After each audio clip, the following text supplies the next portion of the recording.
number one, she can't be a whore. If I'm going to take her seriously. If it's just recreational use, that's fine. Number two, I really don't like women that are masculine. And I think this is kind of something that's like understated, because so many girls think it's cute to challenge a man or have an opinion. I don't know where this comes from. Well, I know where it comes from, actually. It's like the feminism propaganda. But like, I'll just say it. Men really don't give a shit about most opinions. We really don't care what you guys think like that. And there's a reason for that, before you guys call me a misogynist. The reason why is because a man's... What the fuck? What was that? Oh, finger slip? Okay.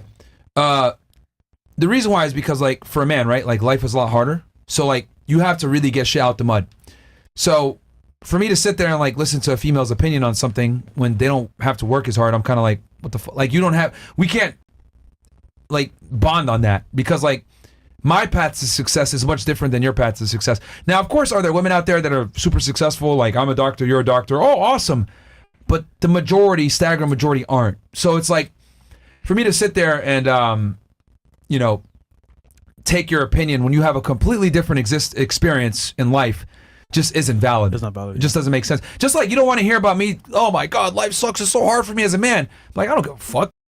Figure it out. We're kind of the same way. Like, we don't give a shit about your opinion because you guys don't have to work hard at certain things. So that's what it is. But, you know, most men will never say this because they want to have sex. So they're going to be like, oh my God, really? That's crazy. Tell me more. Yeah, like, you know what I mean? Like, they'll play the game. Works like a charm. But they'll play the game. But, like, in general, I think most men really don't give a shit about opinions. You know what I mean? Like, there's this famous saying, to be seen and not be heard. Yeah, you ever heard about that? You never heard that? Isn't that Hispanic culture? You ever heard about that term, phrase? No, like... wait, how do you say it in Spanish? Mo, what is it? It goes... in Spanish. The quieter she is, the more attractive she is? La más caída, la más bonita. ¿La más qué? Oh, la más callada, la más bonita. Ah, más calladita te ves más bonita. Ajá. Sí, claro. That's a saying through all of Latin America, right? Yeah. Ya tú sabes. So, okay, so let's think about this. So, It's true. in Latin America, that's a saying in all the different countries. Then in the United States, in English-speaking countries, there's women are to be seen and not be heard. In the Arab countries, there's not even a saying because women are quiet. And then like and they wear hijab and stuff. Yeah, you know what I'm saying. And then like in China, they have these customs where women are supposed to be quiet. So because Asian women are naturally very feminine and quiet, they don't speak unless spoken to, right? Yeah. So how is it that all these different cultures, different religions, and different people from all different parts of the world have had these things in place for centuries before the internet, before telephones, before anything? How did they all naturally know that this is what women should be doing? It's natural. Like, it is what it is. So I think now, right, with feminism and stuff, we're trying to fight it back and be like, oh yeah, we care about opinions, but it's a fucking lie. Yeah. Just like feminism is a lie. So unless you're Canada's, then I'll care.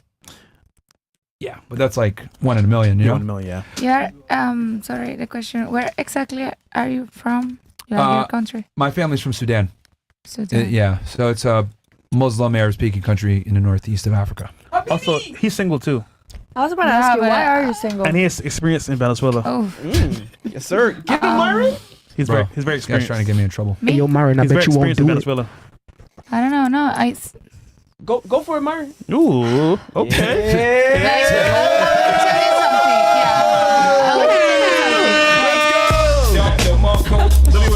I might be too explosive. Because you always say, Get him, Myron. please don't be a whore, don't be a whore, don't be a whore. But you just say that your maximum to wait is 3 days for sleep with some girl. So what this is have sense in your mind. Okay, I see what you mean. You're saying I tell women not to be whores, but then they're supposed to give sex to me immediately, right? Exactly. I see your perspective. Okay, so what I mean by this is like, just because a girl sleeps with you quickly doesn't mean she's a whore, but you have to be an exceptional guy for that, right? Because like, women will break rules for certain men. If you're the right guy, they'll break the rules, right? You want to be the guy that she breaks rules for. But when I say a whore, like, okay, there's many things that go into a girl being. Girls just think, is it just fucking a lot of people? No, it's your behaviors too. Yeah. Always wanting to be on Instagram. always wanted to go to the club, Always partying. always drinking, always doing drugs, putting yourself in like weird situations on yachts with strange individuals. Like there's a bunch of different things that go into it, right? Like and my thing is like I look at it like you want a girl that not only is she not like a whore like physically by not having a high body count, but also like from her behaviors and how she does things, how she carries herself. Because I genuinely believe like if you're a guy and you have like an image, your girl can really hurt your reputation. If I use Will Smith all the time. You guys saw the red table when he's sitting there with his wife Jada, and she's like, "Oh yeah, we got into a entanglement or whatever the fuck." Yeah. Like Will Smith, top tier actor, reputation tarnished off of his wife being a dumb. So I think it's very important for men to like understand that it's not just enough for the girl to like exercise temperance in the bedroom. She needs to exercise temperance in everything else she does too, from a public standpoint. Because the way a woman conveys herself says a lot about herself. And it says even more about her man. So for example, if I meet a girl, right, and she's super loud and obnoxious and rude, and she has a boyfriend, I already know her man's a bitch. I already know.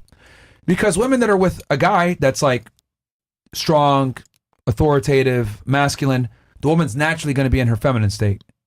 But if she's like loud and rambunctious and shit like that, I'm like, God damn, her boyfriend is probably really soft. So, go ahead, Mo. All right.